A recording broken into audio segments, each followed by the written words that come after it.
Alors, le titre du message aujourd'hui, c'est le suivant. Et si l'engagement était la marque du disciple? Si l'engagement était la marque du disciple. Alors aujourd'hui, il n'y aura pas de projection. Donc, je vous invite à sortir vos Bibles en papier ou électronique. Si vous n'avez pas de Bible, à suivre la lecture avec votre voisin, par exemple. Et nous allons continuer notre étude dans Marc. Marc, chapitre 6. Alors c'est vrai que jusque-là, nous avons vu Jésus dans différentes circonstances agir, Jésus qui fait des miracles, Jésus qui guérit, un Jésus qui enseigne avec autorité. La fois dernière, nous avons vu également que Jésus a été rejeté de sa patrie, de sa famille, et nous avons insisté sur son humanité, montrant par là qu'on peut insister en général, nous en tant que croyants, sur le fait que Jésus était divin, que c'était facile pour lui. Mais en fait, le témoignage de ses contemporains, de ceux qui ont grandi avec lui, nous prouve qu'il était somme toute normal, quelqu'un de totalement normal. N'est-ce pas le Jésus qu'on connaît? N'est-ce pas le petit Jésus qu'on a vu courir dans le village? N'est-ce pas le Jésus qu'on a vu en tant que charpentier? Et comment ça se fait que maintenant il se présente voilà, comme ce Messie, comme le Fils de Dieu?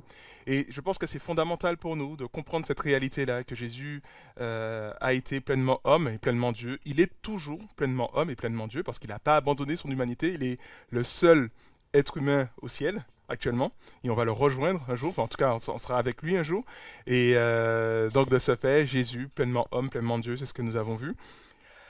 Alors c'est vrai que jusque-là, dans notre lecture de Marc, nous n'avons pas trop vu les disciples à l'œuvre. Ils sont plutôt des observateurs, ils ont joué un rôle passif durant le ministère de Jésus, en tout cas jusqu'au point où nous en sommes. Et dans notre passage, nous découvrons que Jésus veut maintenant les faire passer à une phase pratique de leur formation. Et aujourd'hui, justement, je vous propose d'étudier cela, de voir ce que Jésus attend de ses disciples, attend de ces personnes qui s'engagent envers lui. Et nous verrons également que si cet engagement peut apporter beaucoup de joie, il peut aussi nous demander beaucoup, peut-être plus que ce qu'on aurait imaginé. Suivons la lecture avec moi dans Marc chapitre 6, la fin du verset 6, et commençons par là. Donc la fin du verset 6 nous dit que Jésus parcourait les villages des alentours pour y donner son enseignement. Verset 7. Il appela les 12 et les envoya en mission 2 par 2 en leur donnant autorité sur les esprits mauvais. Il leur recommanda de ne rien emporter pour la route, sauf un bâton. Il leur dit, ne prenez ni provision, ni sac, ni argent dans votre ceinture. Mettez des sandales à vos pieds et n'emportez pas de tunique de rechange. Dans la maison où vous entrerez, restez jusqu'à votre départ. Et si dans une ville on ne veut ni vous recevoir ni vous écouter, partez de là en secouant la poussière de vos sandales. Cela consistera un témoignage contre eux. Ils partirent donc et proclamèrent qu'il fallait changer profondément. Ils chassaient aussi beaucoup de démons et guérissaient de nombreux malades en les oignant d'huile. Voilà, ici s'arrête notre lecture pour l'instant. Donc, comme nous l'avons déjà vu au chapitre 3, c'est Jésus qui choisit ses disciples. Ackley nous a rappelé cela à travers le livre d'Ésaïe aussi, où c'est Dieu qui vient nous choisir. De la même manière, au chapitre 3, Jésus choisit les disciples qui doivent rester avec lui. Chapitre 3, versets 13 à 14. Et cela pour une formation spéciale, qui comprend le privilège finalement d'entendre les révélations du secret du royaume de Dieu. C'est comme ça que Jésus présente cela au chapitre 4. Hein. Vous savez, lorsqu'il parle des différentes terres et la réception de la graine des différentes terres, il dira à ses disciples, vous avez reçu le droit de connaître les secrets du royaume de Dieu.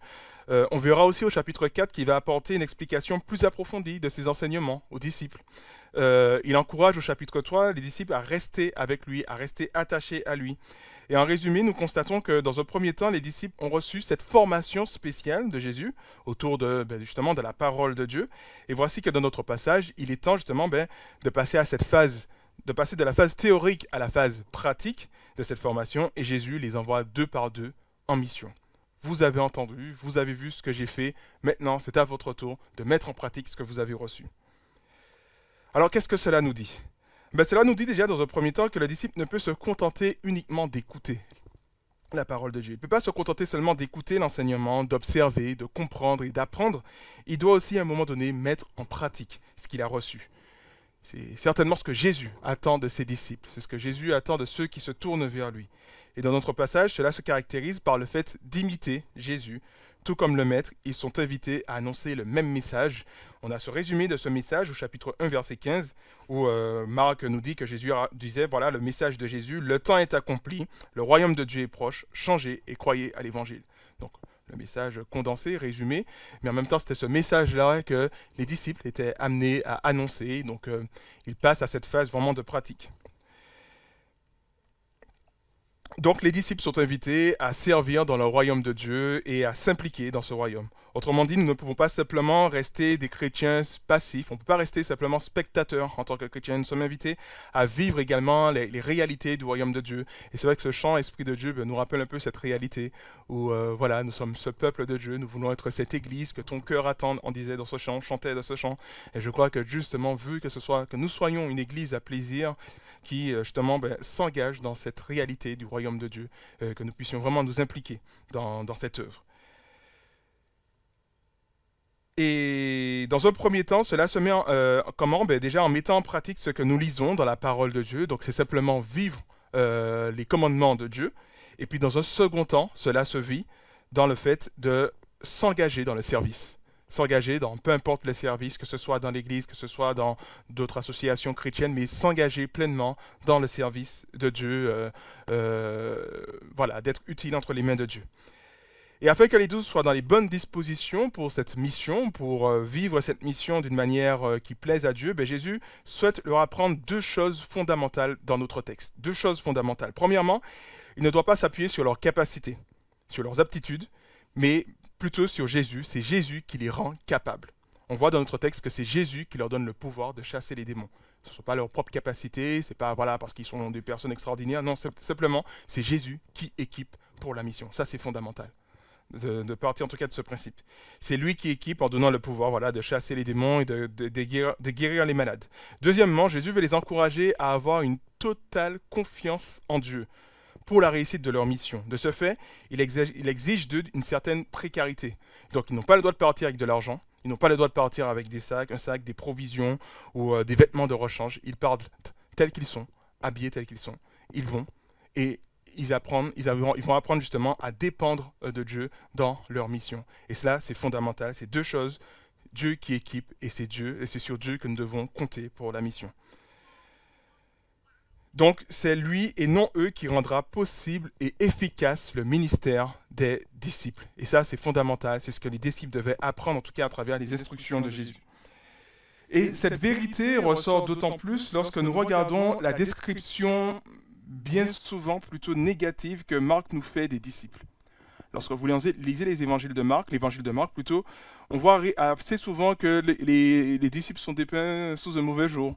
Par exemple, ils ont du mal à comprendre l'enseignement de Jésus, comme au chapitre 4. Jésus leur dit, mais comment ça, vous ne comprenez pas?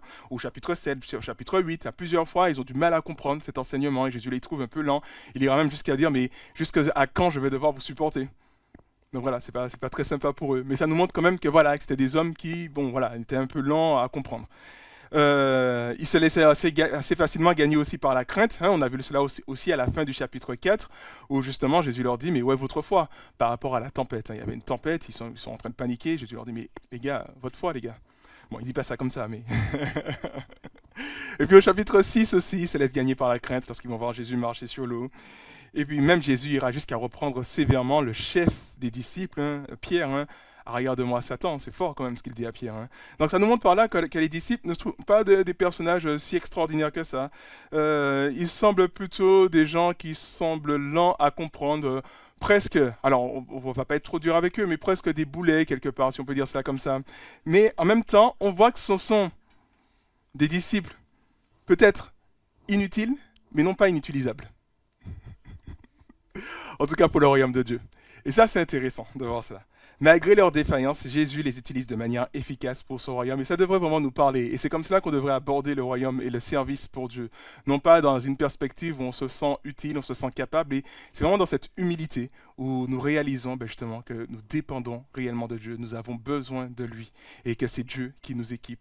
Et c'est ce qui est retranscrit en tout cas à travers ce texte que nous voyons. Où justement ce sont des serviteurs, bon voilà.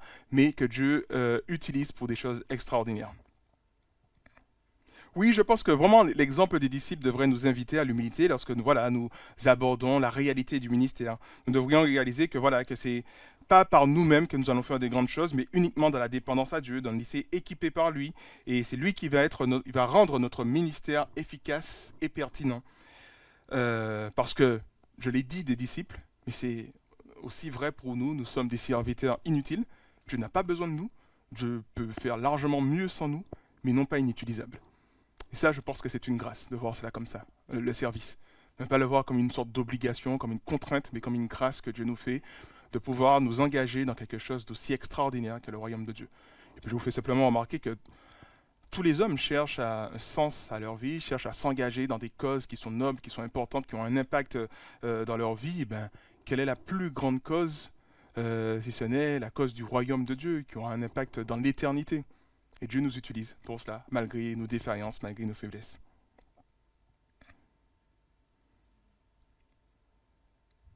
Voilà, donc comme je disais, cela doit faire nous réfléchir. Si nous voulons, par exemple, si nous voulons servir en pensant que c'est grâce à nos compétences, en nous appuyant sur nos aptitudes, sur nos diplômes, sur un talent particulier que nous avons, et que nous pensons que justement c'est grâce à ces choses que nous allons nous engager dans le ministère et penser que nous allons justement faire bouger les choses, ben, je crois que nous ne sommes pas dans les bonnes dispositions que Dieu attend de nous. Si nous sommes dans cette perspective où on pense que nous sommes capables. On vient en se pensant capable, j'ai un don, il faut que je le mette au service de Dieu. Voilà, je veux mettre, je pense que je suis quelqu'un de très très très doué et vous avez de la chance de m'avoir. Ben non, si on part de cette manière de penser, on est dans cet état d'esprit, ben je crois qu'on est quelque part disqualifié. De même si nous abordons le service en cherchant aussi à tout contrôler, hein. Vous savez, voilà, d'éviter le maximum les imprévus, les maintenants, plutôt que de remettre ce contrôle entre les mains de Dieu dans une vie de prière persévérante, alors nous sommes, je pense, pas non plus dans les bonnes dispositions. Ne pas chercher à tout contrôler, c'est Dieu qui a le contrôle, c'est Dieu qui gère toutes choses, et nous sommes plutôt dans cette dépendance vis-à-vis de lui. Cette dépendance se manifeste de manière extraordinaire à travers la prière, et je pose la question à ceux et celles qui sont dans les ministères aujourd'hui, est-ce que vous priez pour votre ministère? Est-ce que les moniteurs prient pour justement l'enseignement des enfants, prient pour ce service qu'ils sont en train d'accomplir? Est-ce que la technique prie? Est-ce que l'équipe de louange prie? Est-ce que voilà, tous les autres ministères qui sont là, est-ce que vous priez justement pour tout cela? Ou alors est-ce que vous faites les choses parce que ça marche et puis ça roule? Mais non, je crois vraiment que Dieu nous invite et nous sensibilise par rapport à cela. On peut poser aussi la question au pasteur, est-ce que tu pries aussi pour l'Église, hein? Voilà, bon. Voilà, donc... Alors, comment cela se concrétise? Alors, j'ai essayé de prendre un exemple, une illustration. Alors, je crois que la fois dernière, j'avais parlé de Bastien, là, je vais vous parler de Fred. Alors, qui est Fred? Fred est un croyant qui aime son église, hein, et il a décidé de s'engager dans le service de l'évangélisation, parce que c'est quelque chose qui lui parle. En effet, on voit que c'est quelqu'un qui a, bon, disons, le contact facile, il n'a pas peur d'aborder les gens, et en général, on le trouve très sympathique, ce Fred, hein, car il est celui qui sait mettre de l'ambiance. Donc voilà, on l'apprécie particulièrement. Ce Fred, il est voilà, quelqu'un avec qui on aime bien rester. Et en plus de tout cela, ça ajoute à cela cette formation qu'il a dans l'événementiel, donc c'est quelqu'un qui s'y connaît dans ce domaine. Et c'est un atout pour lui dans son service afin d'organiser des rencontres, notamment d'évangélisation pour les non-croyants. Alors Fred, il se plaît dans son service. Il a plutôt une haute opinion de lui-même. Et les événements d'évangélisation qu'il organise sont bien souvent des réussites. Ce sont des réussites parce que beaucoup de personnes participent et sont très satisfaits. Donc voilà, il sait faire, il sait organiser, il sait mettre les choses en place, il sait faire quelque chose de qualitatif. Et en général, voilà, on sait que même les personnes d'extérieur sont plutôt contentes et aiment bien participer à ces événements. Mais le fait est que Fred ne compte pas vraiment sur Dieu pour son service. Il passe peu, voire pas du tout de temps dans la prière, car il est beaucoup trop occupé à servir Dieu. C'est assez paradoxal, hein? Et cette haute opinion de lui-même lui pousse bien souvent à plus s'appuyer sur ses capacités que sur Dieu, parce qu'il est doué. Voilà, il faut le dire. Fred, il est doué. Donc, du coup, voilà, il va plus compter sur Dieu. Seulement, même si ces événements sont de qualité et attirent beaucoup de gens, le fait est qu'il y a peu, voire pas du tout, de réelle conversion. Certes, des personnes viennent, même gravitent autour de l'Église, mais sans un réel engagement. Donc ça fait du bruit, ça attire les gens, les personnes sont attirées, mais en même temps, il n'y a pas cet engagement qui suit, même s'il fait des choses de qualité. Et Fred a oublié une chose fondamentale, c'est que c'est Dieu et non lui qui rendra son ministère efficace et pertinent. Et c'est dans une dépendance à Dieu qu'il verra de véritables, en tout cas, fruits dans son ministère. Et c'est ce qu'il a oublié. Mais après, je veux quand même préciser quelque chose. Je pense qu'il faut nuancer en nous rappelant que la réussite dans le ministère ne se voit pas toujours dans les fruits, mais se voit toujours dans la fidélité à Dieu. J'ai pris l'exemple de Fred, mais on prend l'exemple opposé. Et là, c'est un missionnaire qui a réellement vécu par le passé. Et alors, on m'a raconté ça à l'Institut biblique de Nogent, où ce missionnaire, je crois qu'il était dans un pays maghrébin, où il a justement annoncé la parole de Dieu tous les jours. Il prêchait tous les jours, il faisait ce travail d'évangélisation. C'était quelqu'un qui était très proche de Dieu, très proche dans la prière, dans la piété. Et pour autant, je crois que dans sa longue carrière de ministère, il n'a eu qu'une seule conversion. On se dit, oh, bon, voilà, ça n'a pas l'air très efficace. Mais en même temps, suite à sa mort, il y a eu un réveil. Un réveil parce que justement, il a impacté le peuple, il a impacté les gens qu'il a côtoyés. Et à la suite de cela, il y a eu un réveil. Et ça nous montre par là que des fois, on peut ne pas forcément voir de résultats, mais ce n'est pas le signe de ministère réussi. Le signe de ministère qui est réussi, c'est d'abord cette fidélité à Dieu. C'est ce qui compte avant tout. Parce qu'on peut avoir l'extrême opposé de Fred, où il fait des choses extraordinaires, des gens viennent, mais il n'y a pas cette fidélité. Et puis un extrême opposé, où c'est ce missionnaire en question qui est resté fidèle à Dieu. Et semble-t-il, il n'y avait pas de résultat jusqu'à ce que Dieu ait décidé d'agir en conséquence après la mort de ce frère. Donc, ce qui compte avant tout, c'est la fidélité dans le ministère. Et c'est ce que Jésus voulait inculquer à ses disciples, cette fidélité. Alors, quoi qu'il en soit, même si les disciples sont dépeints bien souvent sous un mauvais jour, cette fois-ci, Marc nous les présente de manière positive en relatant la réussite de leur mission. Parce que si on va tout à la fin, enfin un peu plus loin dans notre texte, donc on va au verset 30, il nous est dit qu'à leur retour, les apôtres se réunirent auprès de Jésus et lui rendirent compte de tout ce qu'il avait fait et de tout ce qu'ils avaient fait, et tout ce qu'ils avaient enseigné. Donc ça montre par là qu'il y avait une certaine réussite dans leur mission. Parce qu'ils sont restés justement dans cette fidélité vis-à-vis de Dieu en comptant sur lui. Donc leur mission s'est passée sans trop de difficultés, avec une finalité positive. Seulement Marc veut un peu contraster cela et il veut nous aider à constater que ce n'est pas toujours le cas dans la mission. Alors certes, il y a des moments de mission où on est plutôt dans cette réussite, dans ce côté positif, mais il peut y avoir une réalité dans la mission où finalement il y a quelque chose de plus difficile, il y a des épreuves, il y a des difficultés. Donc, dans ce récit, il insère le récit de Jean le Baptiste. Il nous parle de Jean le Baptiste, de ce qu'il a vécu. Donc, on voit la réussite des disciples, et en même temps, il insère le récit de Jean le Baptiste, et je vous invite à lire cela avec moi. Verset 14. Le roi Hérode entendit parler de Jésus, car sa réputation se répandait partout. On disait de Jésus, c'est Jean-Baptiste qui est ressuscité. C'est pour cela qu'il détient le pouvoir de faire des miracles. D'autres disaient, c'est Élie. D'autres encore, c'est un prophète comme il y en avait autrefois. De son côté, Hérode, qui entendait tout cela, se disait, c'est celui que j'ai fait décapiter, c'est Jean, et il est ressuscité. En effet, Hérode avait fait arrêter Jean, il l'avait fait enchaîner et jeter en prison à cause d'Hérodiade, la femme de Philippe, son demi-frère, qu'il avait épousé. Car Jean disait à Hérode, tu n'as pas le droit de prendre la femme de ton frère. Hérodiade, furieuse contre lui, cherchait à le faire mourir. Mais elle n'y parvenait pas, car Hérode craignait Jean.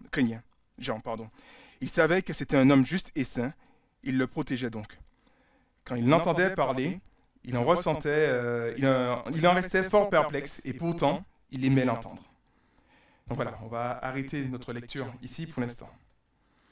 Donc, comme je l'ai dit, à travers l'exemple des disciples, nous avons vu que nous sommes tous appelés à nous engager dans l'œuvre du Seigneur. Et à travers l'exemple de Jean, nous allons découvrir jusqu'où doit aller notre engagement vis-à-vis de Dieu.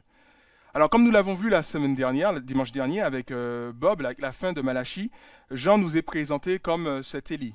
Élie, un nouveau Élie, qui devait, tout comme Élie, Élie de son époque, conduire le cœur du peuple vers la repentance. Donc Jean fait ce même travail qu'Élie, Donc il nous est présenté comme ce nouvel Élie, c'est pour ça que certains disent que c'est Élie. Et c'était justement dans le cadre de cette mission que Jean reproche à Hérode d'avoir épousé la femme de son frère, donc la femme de Philippe. Et c'est vrai que ce type de mariage n'était pas possible selon la loi de Dieu, puisque son frère n'était pas mort. Il y a cette possibilité d'épouser la femme de son frère dans un cas de figure bien précis si le frère est mort pour lui donner une descendance, par exemple. On voit cela dans Deutéronome, par exemple, Deutéronome 25. Mais dans le cas qui concernait justement Hérode et Philippe, eh bien, Hérode n'avait pas le droit d'épouser la femme de son frère. C'était même une insulte vis-à-vis de son frère, une insulte vis-à-vis de Dieu. Et donc, Jean prend le temps de, quelque part, de réprimander Hérode par rapport à ça. Alors, il faut bien imaginer que ça a dû demander vraiment du courage à Jean pour s'opposer aussi directement au gouverneur. Hérode avait un certain pouvoir dans la région de Galilée. Et certainement, la vie de Jean aurait été beaucoup plus simple s'il avait fermé les yeux sur cette faute et puis s'était contenté justement simplement d'enseigner le peuple et d'enseigner justement un public peut-être moins dangereux. Mais il ne s'est pas contenté de cela. Il savait qu'il avait une mission, il savait que c'était important qu'il le fasse et il l'a fait, et ce, peu importe le coût. Et on a vu le coût puisqu'il s'est retrouvé en prison. Parce que pour Jean, il était impossible pour lui de rester la bouche fermée. Et à travers cette prise de position, nous voyons clairement vers qui portait en tout cas l'allégeance de Jean. Non pas vers les hommes puissants, mais vers Dieu. C'est Dieu qu'il cherche avant tout à honorer et ne craint pas ces hommes puissants qui peuvent nuire quelque part à sa vie. Et je pense que l'exemple de Jean devrait nous interpeller et nous inviter à nous poser les bonnes questions. Est-ce que je suis toujours en phase avec cet engagement? Cet engagement justement que j'ai pris lors de mon baptême. Lors de mon baptême, je vous rappelle, hein, on plonge montrant par là qu'on est mort à notre vie passée et on ressort de l'eau en montrant par là qu'on naît pour une vie nouvelle où c'est Dieu qui a autorité sur nos vies et que nous décidons de vivre pour Dieu justement. Et est-ce que justement nous sommes en phase, toujours en phase avec notre engagement aujourd'hui? Qu'en est-il de mon rapport, de mon rapport à Dieu, justement, dans tous les domaines de ma vie? Est-ce qu'à travers mon comportement, je démontre clairement à mes enfants, à mon conjoint, à mes parents, si je suis un enfant, à mes frères et sœurs, mon allégeance à Dieu? Est-ce que je démontre cela, justement, dans mon comportement? Et justement, je vous invite à poser cette question après le culte. Voilà. Vous pouvez poser des questions à vos enfants, conjoints, voilà. Justement, est-ce que vous démontrez cela à travers votre comportement? Est-ce que vous démontrez que vous, justement, vous avez prêté cette allégeance uniquement à Jésus et que vous le servez et que vous êtes dans cette obéissance? Qu'en est-il de mon allégeance à Dieu dans les choix de carrière, par exemple? C'est vrai que je peux choisir une vie professionnelle, une voie professionnelle qui va me priver des rassemblements d'église parce que, justement, j'ai choisi, je sais pas, entre autres, par exemple, de travailler le dimanche. Et finalement, ça me prive de cette communion fraternelle, le dimanche ou en semaine. Alors, et est-ce que justement cette allégeance à Dieu prend le dessus dans le choix de carrière qu'on se donne, justement? On se dit que voilà, je veux une carrière, certes, je veux peut-être réussir dans ma carrière, il n'y a pas de souci par rapport à cela, mais je veux avant tout donner cette première place à Dieu. Et j'essaye de trouver un style de vie, une orientation qui me permet de vivre cela. On peut parler de la même chose aussi dans l'intégrité au travail. Hein. On peut peut-être nous demander des fois au travail d'avoir des agissements qui vont à l'encontre de nos convictions, à l'encontre de la parole de Dieu. Et dans ce cas de figure, est-ce qu'on va choisir d'obéir à nos supérieurs ou d'obéir à Dieu? Qu'en est-il de mon allégeance à Dieu dans le choix de mon conjoint également? Nous avons vu ça samedi, la semaine dernière, avec le texte de Malachie qui est revenu sur cette réalité-là. Et la Bible nous invite à choisir un conjoint justement qui craint Dieu. Et dans ce cas de figure, on peut prendre l'exemple d'Hérode qui justement n'était pas dans une bonne situation. Il a choisi cette femme et cela n'était pas à la gloire de Dieu. Il était dans une position de culpabilité devant Dieu. Donc on peut se poser cette question aussi. Jean nous rappelle que notre fidélité à Dieu peut nous coûter cher, même nous coûter très cher. Ça peut être, voilà, on perd une perte d'emploi, d'opportunités professionnelles, justement. On refuse une promotion parce qu'on veut donner cette première place à Dieu et on ne veut pas non plus se retrouver dans une situation où on ne peut plus se réunir. Et c'est vrai que ça coûte, c'est vrai que c'est dur. C'est vrai que même pour quelqu'un de l'extérieur, c'est insensé. Mais c'est parce qu'on connaît notre Dieu, on sait qui il est, on sait qu'il prend soin de nous, on l'a chanté, un Père plein de bonté, plein de grâce, plein de compassion.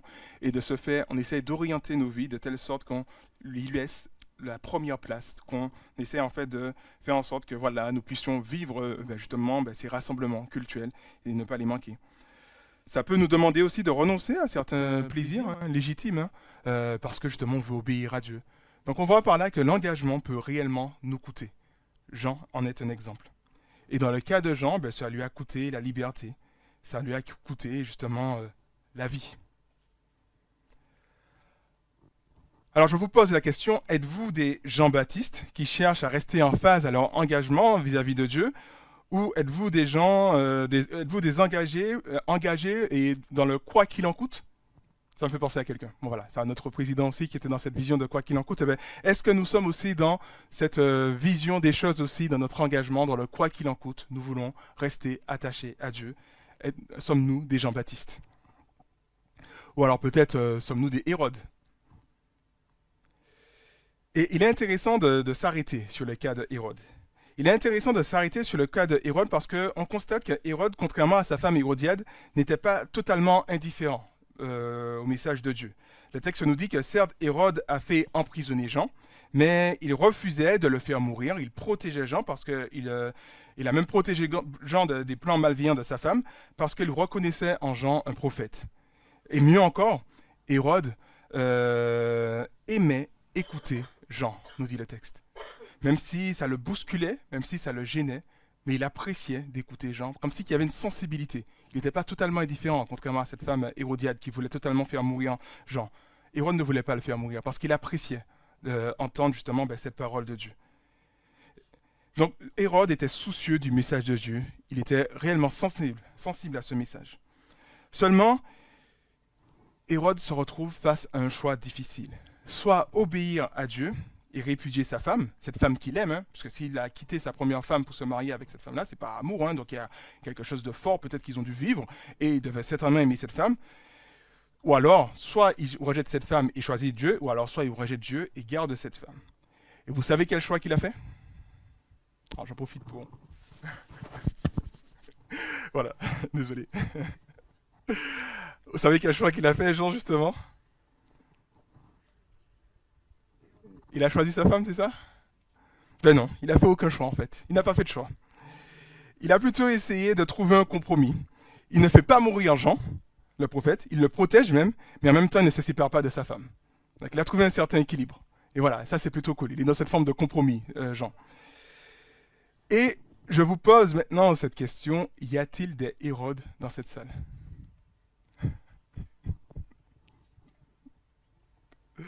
Y a-t-il parmi nous des personnes qui sont dans cette situation de compromis? Donc il y a cet amour, il y a cette sensibilité vis-à-vis de Dieu, mais il y a ce refus d'obéissance. Qui sont dans cette situation de compromis. Voilà, ils tiennent emprisonner la parole de Dieu, mais refusent de la rejeter totalement en même temps. Et ils continuent ainsi à vivre dans la désobéissance.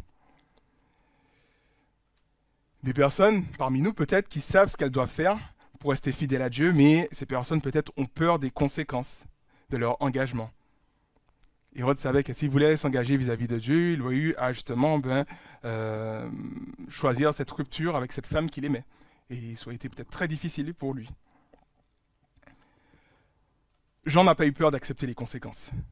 Et il a été obéissant jusqu'au bout à Dieu, en se retrouvant finalement injustement emprisonné et en perdant la vie au milieu de la nuit, comme on va le voir dans le texte, dans un cachot lugubre. Et Jésus, justement, qui est fils de Dieu, je le dis parce que je veux vraiment insister là-dessus, fera son éloge en disant cela de Jean dans Luc chapitre 7, verset 28. Je vous l'assure, parmi tous les hommes qui sont nés d'une femme, il n'y en a pas de plus grand que Jean. Et Jésus fera l'éloge, justement, de Jean, ce disciple qui est resté fidèle jusqu'à la fin, qui n'a pas accepté ce compromis en se disant que je ne vais rien dire à Hérode, comme ça il va me laisser tranquille. Non, il a été jusqu'au bout de son ministère. C'était le Élie qui devait ramener le ramener le cœur du peuple à Dieu. Il l'a fait également avec Hérode, et ce malgré le danger, malgré les conséquences. Oui, Jean est celui qui est resté fidèle, est connu pour être celui qui est resté fidèle jusqu'au bout, et ce peu importe le coût. Et cherchons-nous justement, et je vous repose la question, à être des Jean-Baptiste, ou est-ce qu'on ressemble plus à des Hérodes? Alors certes, il y a peut-être un certain confort à ne pas faire de choix, à l'exemple d'Hérode, à essayer de jouer un peu sur les deux tableaux. Cependant, cela ne peut pas tenir, car tôt ou tard, on choisira, le choix s'imposera plutôt à nous. Et comme Jésus nous nous dit dans Matthieu 6 qu'on ne peut pas avoir deux maîtres à la fois. Ou bien on va aimer l'autre, ou bien on détestera l'un et aimera l'autre, ou bien on sera dévoué au premier et méprisera le second. Il y a forcément ce choix qui va s'imposer à nous.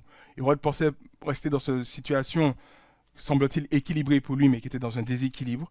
Et le choix, cette déclaration s'est avérée être vraie pour Hérode. Il a dû faire ce choix à un moment donné. Et sa femme Hérodiade, justement, l'a poussé vers ses retranchements, justement, afin qu'il puisse faire ce choix. Je vous invite à suivre le reste de la lecture du texte au verset 21 pour voir ce qu'il en est. Un jour, cependant, Hérodiade trouva une occasion favorable lors de l'anniversaire d'Hérode. Celui-ci organisa ce jour-là une grande fête à laquelle il invita des hauts dignitaires de sa cour, les officiers supérieurs et les notables de Galilée. Au cours du banquet, la fille d'Hérodiade entra dans la salle, elle dansa. Hérode et ses invités étaient sous son charme. Le roi dit alors à la jeune fille, « Demande-moi ce que tu voudras et je te le donnerai. » Il alla même jusqu'à lui faire ce serment. « Tout ce que tu me demanderas, je te le donnerai, même si c'est la moitié de mon royaume. » Elle sortit pour prendre conseil auprès de sa mère. « Que vais-je lui demander ?»« La tête de Jean-Baptiste, » lui répondit celle-ci. Aussitôt, la jeune fille se hâta de retourner auprès du roi pour lui exprimer son vœu en ces termes. « Je veux que tout de suite, tu me donnes sur un plat la tête de Jean-Baptiste. » Le roi en fut consterné, mais à cause de son serment et de ses invités, il ne voulut pas le lui refuser. Il envoya donc aussitôt un garde en lui ordonnant de rapporter la tête de Jean. Celui-ci s'en alla décapiter Jean dans la prison. Il apporta la tête sur un plat et la remit à la jeune fille, et celle-ci la donna à sa mère. Lorsque les disciples de Jean apprirent cela, ce qui s'était passé, ils vinrent prendre son corps pour l'ensevelir dans un tombeau. Hérode a refusé de faire ce choix. Finalement, il se retrouve à faire ce choix aux yeux de tous, en ordonnant de faire décapiter Jean, en faisant taire à tout jamais la voix qui l'invitait à la repentance. Il y avait cette voix qui lui disait « Repens-toi, repens-toi ». Et il se disait « Non, ça va et tout ». Et il est arrivé à un stade dans sa vie où il a dû faire taire à tout jamais cette voix de la repentance. Alors si parmi nous il y a des Hérodes, sachez que le choix s'impose clairement à vous. Soit vous décidez de vous attacher à Dieu, soit vous allez décider justement de le mépriser. Et que décidez-vous de faire? Alors pour l'instant, peut-être qu'on essaye de repousser ce choix, mais ce choix va s'imposer à nous. Alors vous pouvez vous dire que le sort de Jean-Baptiste n'est pas très enviable comparé à celui d'Hérode. C'est vrai que Jean-Baptiste va mourir dans cette prison au milieu de la nuit, décapité, alors que Hérode, sa situation n'est pas si grave que cela. Donc peut-être qu'on peut être tenté de se dire que je préfère faire le choix d'Hérode parce que c'est plus confortable. Mais c'est assez intéressant parce que l'histoire raconte, alors j'ai pris ça dans les commentaires, c'est certainement Flavius Joseph qui en parle. Flavius Joseph qui est un historien plus ou moins contemporain à Jésus, un juif historien contemporain à Jésus, mais qui n'était pas converti, donc c'était quelqu'un d'extérieur à la foi chrétienne, mais qui a écrit beaucoup sur les chrétiens, notamment sur Jésus aussi, fait quelques éléments sur Jésus. On apprend que justement que pour prendre Hérodiade comme femme, Hérode a dû répudier sa première femme, une princesse d'un royaume voisin. Et son père, qui était offusqué par rapport à cela, a décidé de marcher contre Hérode avec une armée et l'a vaincu lors d'une bataille. Donc on voit déjà que la conséquence de ce choix, ça a été justement de perdre cette bataille vis-à-vis contre son beau-père. Et puis par la suite, le frère d'Hérode, Philippe, va l'accuser devant Rome de trahison. Et Hérode finalement sera exilé dans une lointaine province en Gaule, donc en Gaule c'est en France, où Hérode et Hérodiade vont mourir parce qu'ils vont se suicider. Donc ça nous montre par là qu'ils ont eu une fin plutôt tragique. Ils ont fait un choix, ils ont décidé de désobéir à Dieu en s'opposant à la loi de Dieu. Et de ce fait, la conséquence de tout cela, il y a eu pas mal de difficultés qui sont tombées quelque part sur Hérode jusqu'à ce qu'il décide de se suicider avec sa femme. Donc au final, nous constatons que pour Hérode, que peu importe le choix, il y a eu des conséquences.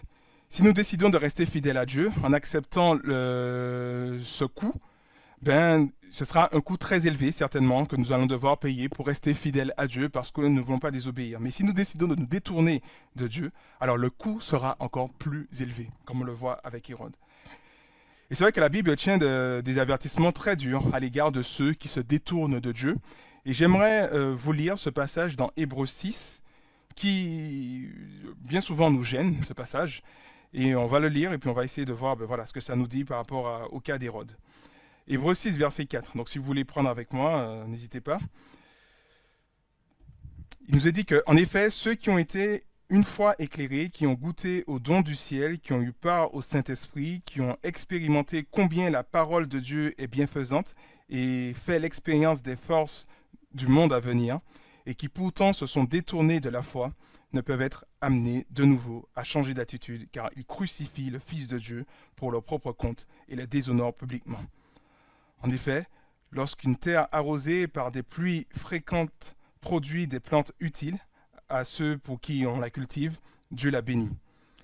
Mais si elle ne produit que des buissons d'épines et des chardons, elle ne vaut rien, elle ne tardera pas à être maudite et on finira par y mettre le feu. Ce passage est assez choquant. Il nous dit que, voilà, que ceux qui ont goûté justement à cette réalité, au don du ciel et qui se sont détournés, finalement sont amenés à une situation où ils ne peuvent plus changer d'attitude car ils crucifient le Fils de Dieu pour leur propre compte. Alors c'est vrai que ces propos peuvent nous paraître durs. Il semble dire que voilà, lorsqu'on se détourne de Dieu, on ne peut plus revenir à lui. Il n'y a aucun moyen de retour. Mais il nous faut comprendre ce passage. Que ce passage s'inscrit en tout cas dans un discours de Jésus en ce qui concerne le blasphème du Saint-Esprit. Jésus nous dit que tous les péchés vous seront pardonnés, Marc chapitre 3 verset 28, tout sera pardonné aux hommes, leurs péchés et leurs blasphèmes qu'ils ont prononcés, mais si quelqu'un blasphème contre l'Esprit Saint, il ne lui sera jamais pardonné, il portera éternellement la charge de ce péché. En fait, celui qui se détourne de Dieu et persiste dans sa rébellion est en train de résister à l'œuvre du Saint-Esprit. Le Saint-Esprit est en train de vous interpeller. Si vous vous retrouvez dans le cas d'Hérode, le Saint-Esprit est en train de vous interpeller. Résister au Saint-Esprit, c'est tendre vers cette posture de blasphème. Parce que comment changer de comportement? C'est à travers le Saint-Esprit qu'on change de comportement. Et l'auteur aux Hébreux nous dit que celui qui se détourne de Dieu et qui persiste dans sa rébellion est en train justement de blasphémer contre l'Esprit de Dieu et de ce fait, il n'y a aucune possibilité de repentance. La repentance ne peut se faire que si le Saint-Esprit, on écoute le Saint-Esprit, on est à son écoute. Résister au Saint-Esprit revient à blasphémer contre ce Saint-Esprit et c'est un péché qui ne sera jamais pardonné puisque, effectivement, cette personne ne va jamais demander pardon. Dans le cas d'Hérode, il a fait taire cette voix du Saint-Esprit en faisant mourir Jean. Jean était celui, justement, qui l'appelait à la repentance. Et Hérode s'est enfermé dans sa situation de telle sorte qu'il a fait mourir cette voix de la repentance. Et il s'est totalement, justement, je ne sais pas à quelle mesure il était proche de Dieu, mais il s'est encore plus éloigné de Dieu et fait taire toute possibilité de repentance parce qu'il était dans cette posture de blasphème contre le Saint-Esprit. C'est bien Thessaloniciens qui nous dit de ne pas éteindre le Saint-Esprit qui est en nous. Le Saint-Esprit nous interpelle, nous parle, nous remet en question. Et qu'est-ce que nous faisons? Est-ce que nous écoutons le Saint-Esprit ou est-ce que, justement, nous résistons? Et l'exemple d'Hérode nous montre que tôt ou tard, il arrivera un moment, justement, où nous allons totalement faire taire le Saint-Esprit. Alors c'est vrai que c'est dur ce que je dis, mais je pense peut-être que vous connaissez des personnes comme cela, des personnes qui se sont tournées vers Dieu, des personnes qui semble-t-il, aimaient le Seigneur, qui étaient engagées, mais qui se sont maintenant retrouvées dans une situation tellement catastrophique à cause de désobéissance, à cause de péché, à cause de différentes situations. Et ils sont dans une situation tellement catastrophique qu'ils sont totalement éloignés de Dieu et sont dans cette incapacité de revenir parce qu'ils ont été trop loin dans le mal, trop loin dans cette désobéissance, dans cette rébellion. Alors, certes, Dieu est tout-puissant, Dieu peut les faire revenir, mais cela nous montre aussi que ce sont des personnes qui ont fait taire, justement, cette interpellation du Saint-Esprit. Ils étaient dans cette posture de blasphème vis-à-vis du Saint-Esprit. Alors, mes amis, aujourd'hui s'offre à nous la possibilité de ne pas suivre l'exemple d'Hérode. Il voulait chercher à vivre dans le compromis, mais de suivre plutôt l'exemple de Jean-Baptiste qui est resté fidèle à Dieu jusqu'à la fin. Le Saint-Esprit nous interpelle, car il nous avait partagé ce message, toujours dans Hébreux, qu'aujourd'hui, si vous entendez ma voix, n'endurcissez pas vos cœurs. Et je crois que c'est cet appel, encore une fois, aujourd'hui. Dans quelle situation êtes-vous? Si vous êtes dans la situation d'Hérode, n'endurcissez pas vos cœurs. Vous êtes dans cette voie de blasphème contre le Saint-Esprit et vous connaissez les conséquences. Oui, le Saint-Esprit nous offre la possibilité de repentance. Alors allons-nous accepter cette offre de repentance qu'il nous propose, ou allons-nous rester dans cette voie de résistance et même de blasphème contre le Saint-Esprit?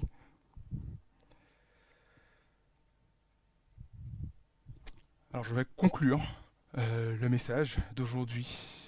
Donc qu'est-ce que nous avons vu aujourd'hui? Marc nous présente un Jésus qui veut des disciples actifs, des disciples qui écoutent, qui ont suivi l'enseignement de Jésus, mais des disciples aussi qui s'engagent dans le ministère, d'où l'envoi des 12. Marc nous montre que Jésus s'attend à ce que ses disciples puissent dépendre de lui dans le ministère. Dépendre dans le sens, dans cette précarité imposée qu'on voit dans notre texte, où justement les disciples doivent s'attendre à Dieu, prier dans cette relation avec Dieu, mais que nous puissions être dans cette posture où nous reconnaissons que c'est Dieu qui nous rend capables, c'est Dieu qui nous donne des aptitudes par sa grâce. À l'exemple, encore une fois, des 12 qui ont reçu cette capacité de chasser les démons. Et on a vu que ce n'étaient pas les meilleurs disciples, mais pour autant, Dieu les a utilisés dans sa grâce et nous montre par là que personne n'est meilleur. C'est Dieu qui est parfait et Dieu nous utilise dans sa grâce. Donc voilà, Marc déjà nous présente cela, cette réalité. Le disciple doit s'engager. Le disciple doit s'engager dans le ministère, dans le royaume de Dieu. Ensuite, Marc a souhaité nous interpeller en ce qui concerne le coût de l'engagement. Et là, il a pris l'exemple de Jean. Jean qui a été fidèle à Dieu jusqu'à la fin, a été fidèle jusqu'à la mort finalement, a été fidèle jusqu'à perdre sa liberté et perdre la vie.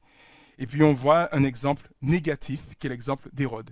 Hérode, sensible à la parole de Dieu, aime entendre cette parole, reconnaît qu'il y a une vérité dans cette parole, mais il refuse d'agir en conséquence. Il vit dans cet état de compromis jusqu'à ce que le moment fatidique arrive où il doit totalement faire son choix. Comme Jésus disait qu'on ne peut pas avoir deux maîtres à la fois, ou bien on va aimer l'autre, ou bien on va haïr l'autre. Et c'est ce qu'on voit dans le cas d'Hérode, où finalement, publiquement, il va faire taire cette voix de la repentance qui s'adressait à lui.